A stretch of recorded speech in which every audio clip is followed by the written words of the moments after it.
Welcome in. Welcome in. It is a wonderful, wonderful Friday afternoon for those of you who are Eastern Standard Time.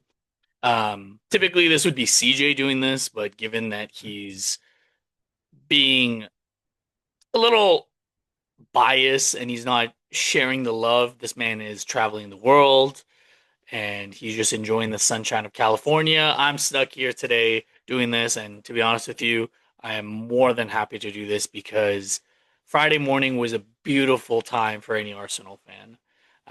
Now, if you're wondering why, it's a Champions League draw. It is the Champions League draw. Now, for any of you haters that are watching, but I get it. I get it. We've never won the Champions League. We've never won a Europa League. We don't have the European pedigree like the likes of other clubs that are in this competition. However, if you were to ask anyone in the competition which side of the bracket they would want to be on, they would bite your hand to be on the side of Arsenal. Now, we're gonna go through the bracket quickly. I'm gonna talk about it. I'm going to give you a couple of my predictions of how I see things going. And yes, while I genuinely do believe that we have a favorable side, I don't want us to take it lightly because we've seen in the past we've taken things lightly. And, not too long ago, when you look back at the Wolves game, even the Forest game, yes, Forest is a tough ground to go to. The City ground, I've said it multiple times. Molyneux, Wolves are in good form. And today, um, Aston Villa just dropped points uh, to start match week 28. So these are European sides still. So we do have to have that context, which is my favorite word. You have to have the context of all these things. However, missing the big sides when we go through it, you really have to look at this and say, okay, Mikel, you've got us this far. You've got us into this position with your leadership, with your coaching, with your rotation. Now you really need to show like, okay, what are you made of? What is this squad built of? Now, for any Arsenal fan, the media is going to try to roast us. The media is going to try to start these conversations that, oh, if Arsenal don't make it to the finals, it's a failure, blah blah blah blah. While a part of me does genuinely agree, we still have to beat who's in front of us, and these teams are here for a reason.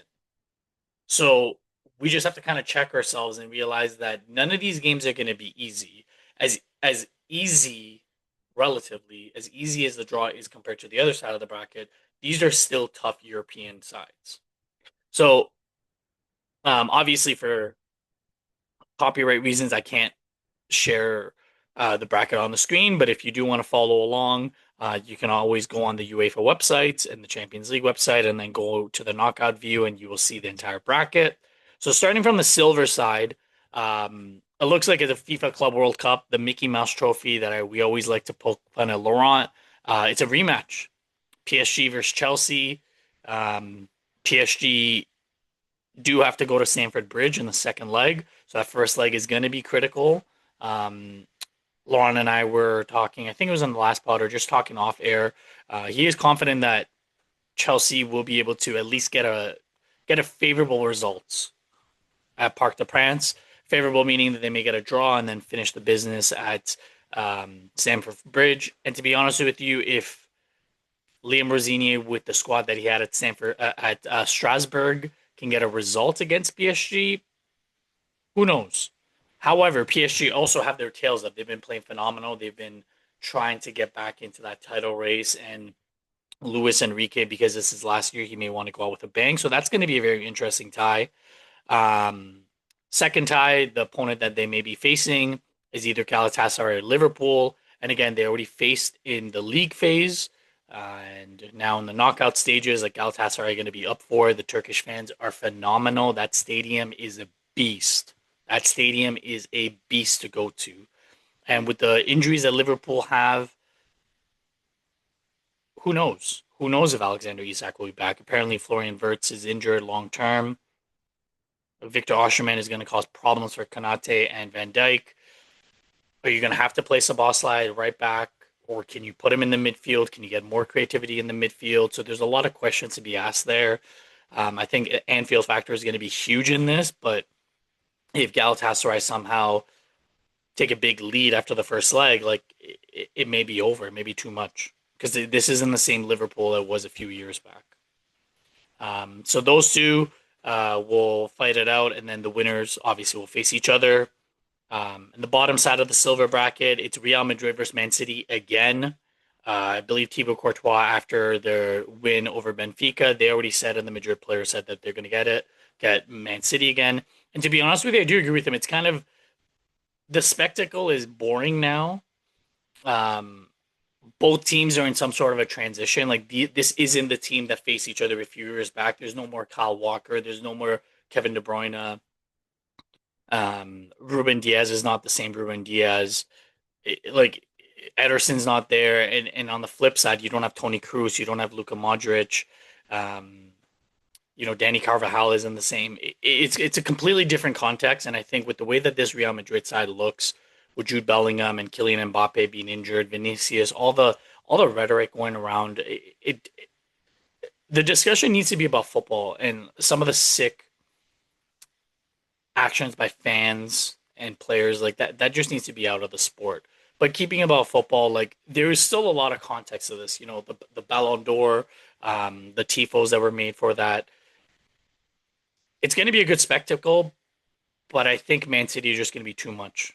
I think just when you look at it from the coaching standpoint, like Madrid's coach is just he's just there.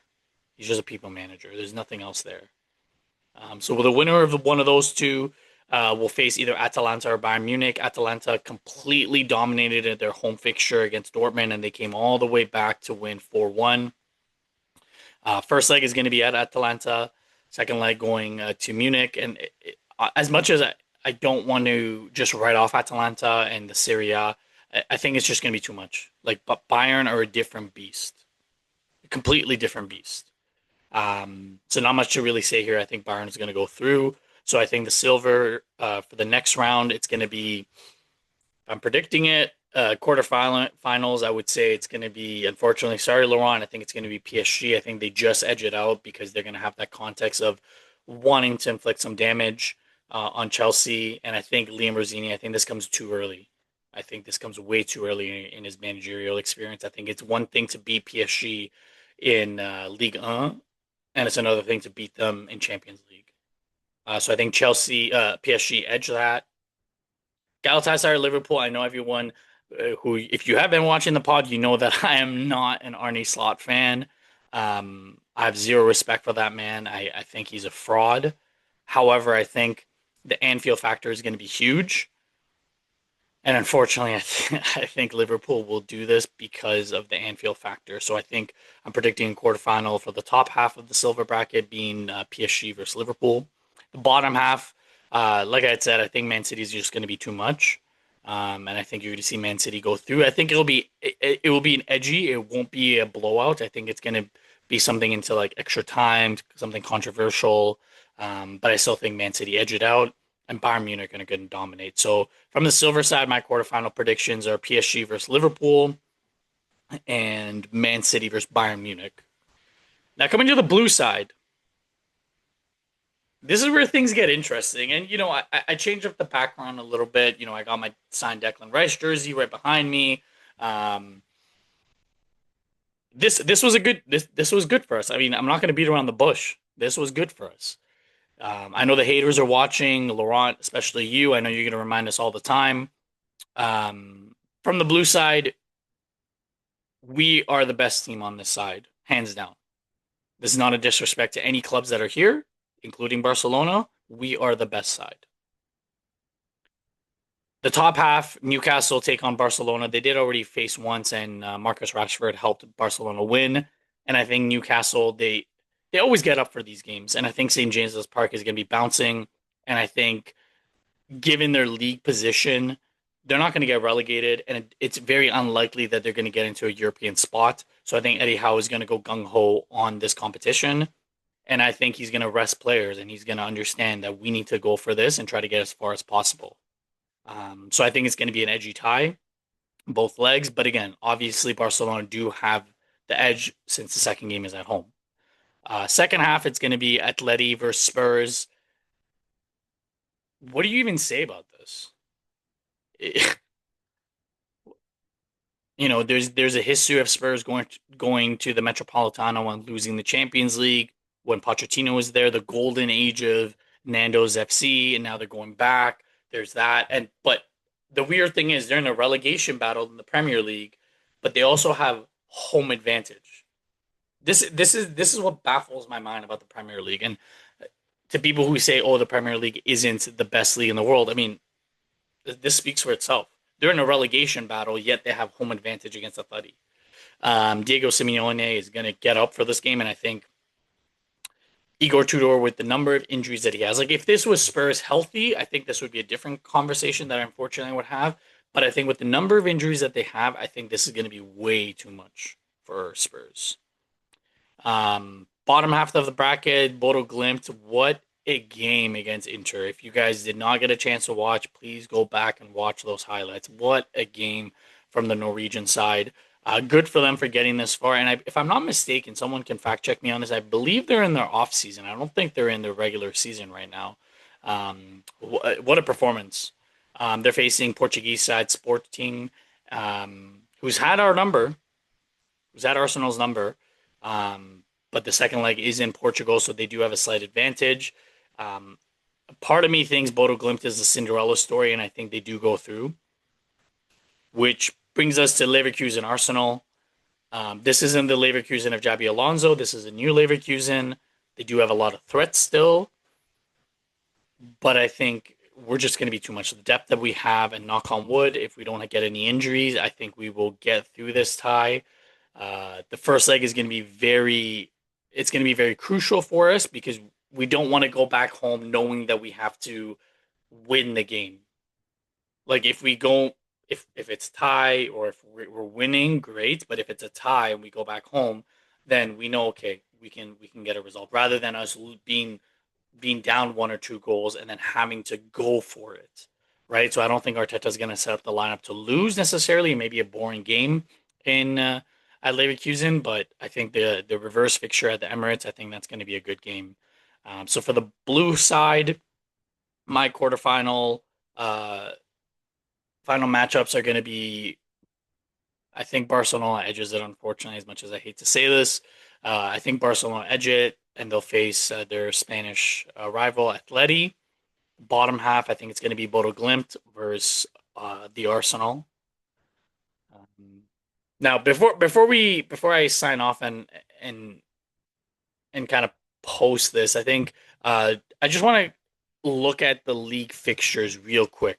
Just real quick, looking at the league fixtures for Arsenal. Now that we know um, the teams that we're facing, and not that I don't want to use the word favorable, but when you compare it to Man City's fixtures for the next 10 games or so, um, we do have a slight advantage with the way uh, that our fixtures are aligning. So I'll kind of read it out to you. So obviously this weekend we're at home to Chelsea. Midweek we go to Brighton. Then we face Manfields away.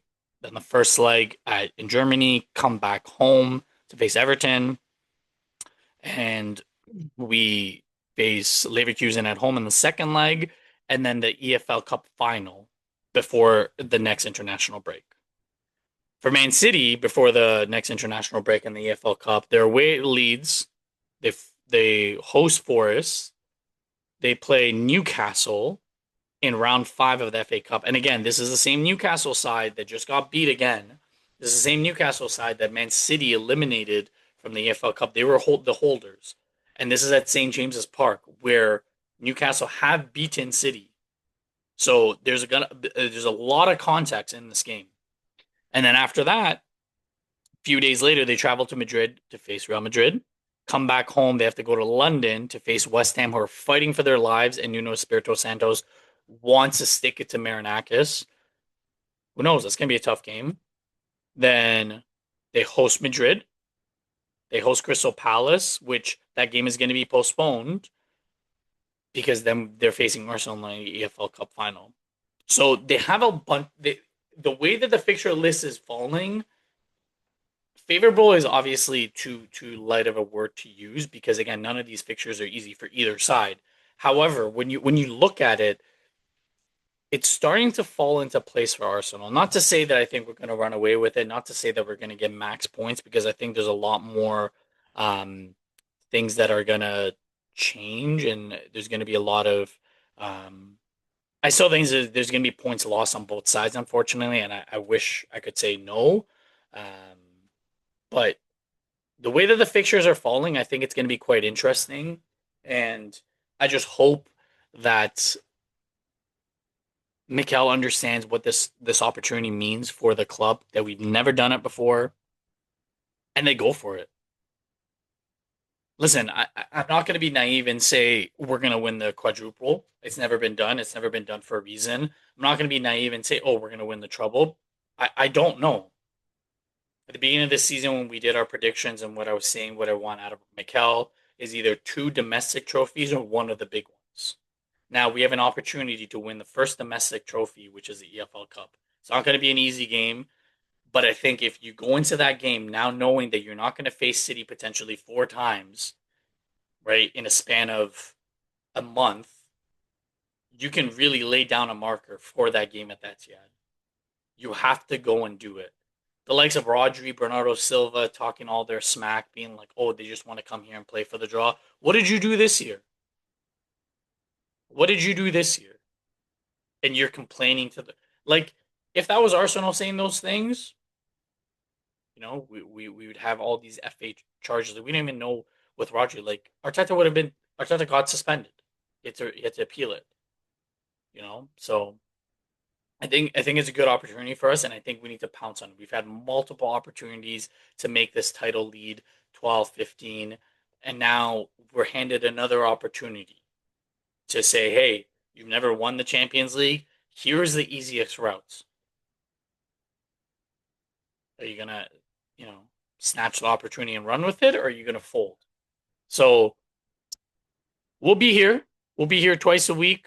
CJ will be back next week, so he'll do the pre-match and post-match reactions, player ratings. I'm going to be popping in to help as well. Give us that like, give us that subscribe. We see a lot of viewers that are watching that are not subscribed. Honestly, it would do us a world of a favor to just hit that subscribe, hit that bell. You'll get notified when these come out. We're improving on our content. We're trying to bring you out more content. And at the end of the day, from other channels, like this is not scripted. This is just we're shooting from the heart. We're shooting from raw emotion, and we're just three friends that want to give back and get those British fans to understand that you don't need to just live in England to have that much love and joy for the sport. Um, this man right here has completely changed the way that Arsenal look, and I think he's going to be the one who is going to help us and lead us, hopefully, to the Premier League, and hey, who knows, maybe a couple of trophies. So thank you for tuning in, and we will see you in the next pod. Adios.